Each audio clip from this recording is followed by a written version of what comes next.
সেটা উপলব্ধি করতে পেরেছেন।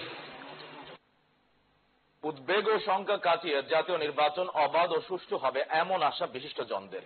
তবে এজন্য নির্বাচন কমিশনকে আরো জোরালো ভূমিকা পালন করতে হবে বলে মনে করেন তারা। এছাড়া গণমাধ্যমকেও সুষ্ঠু নির্বাচন অনুষ্ঠানে ভূমিকা রাখতে হবে। রাজধানীতে এক সেমিনারে এসব মন্তব্য করেন বক্তারা। আরো জানাচ্ছেন মনিরুজ্জামান। সুষ্ঠু নির্বাচনে গণমাধ্যমের ভূমিকা কি তা নিয়ে সেমিনার করে সেন্টার ফর গভর্নেন্স স্টাডিজ।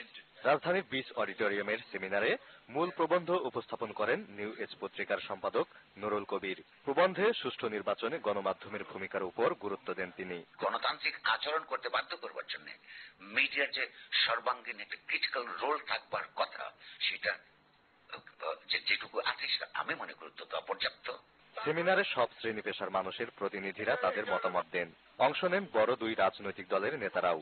নির্বাচন কমিশনের যে ভূমিকা তা নিয়ে আমার প্রত্যাশা প্রাপ্তির সমীকরণ হয়নি, পরিবেশ নিয়েও আমার প্রত্যাশা প্রাপ্তির সমীকরণ হয়নি। বর্তমান প্রধানমন্ত্রীও স্বীকার করেছেন, 111-এর পরে বলেছিলেন এই সরকারটি আমাদের আন্দোলনের ফসল। যদি আমরা এই কথা বিএনপির পক্ষ থেকে কখনো বলি, পরিস্থিতি তৈরি হয়, তাহলে কি খুব খারাপ হবে? সবাই মিলে সদিচ্ছাটা থাকে যে এটা হোক, এবং জনগণের সম্পৃক্ত যদি থাকে, ইলেকশনের পক্ষে ইলেকশন হবে এ ব্যাপারে নিশ্চিত থাকেন। আর যদি জনগণ সম্পৃক্ত না থাকে সেটা আমরা দেখবো।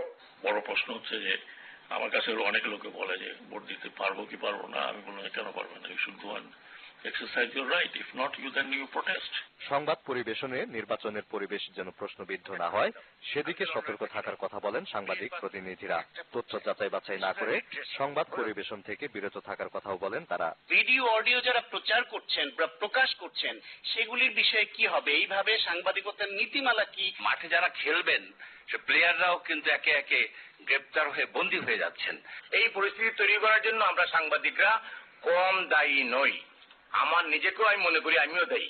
সাবেক তত্ত্বাবধায়ক সরকারের উপদেষ্টা হোসেন জিল্লুর রহমান মনে করেন সব শঙ্কা শেষে সুষ্ঠু নির্বাচন অনুষ্ঠিত হবে। ভোটাধিকার প্রয়োগ করার মতো একটা সাহস নিজেদের মধ্যে পান এবং পরিবেশ পান, তাহলে আই থিঙ্ক শেষ বিচারে ওই কে হবে সরকার সেই দায়িত্ব আমরা যাদের উপর ছেড়ে দেওয়া উচিত সেই দায়িত্বটা আমরা দিয়ে দিই, সেটা হচ্ছে ভোটারদের উপর।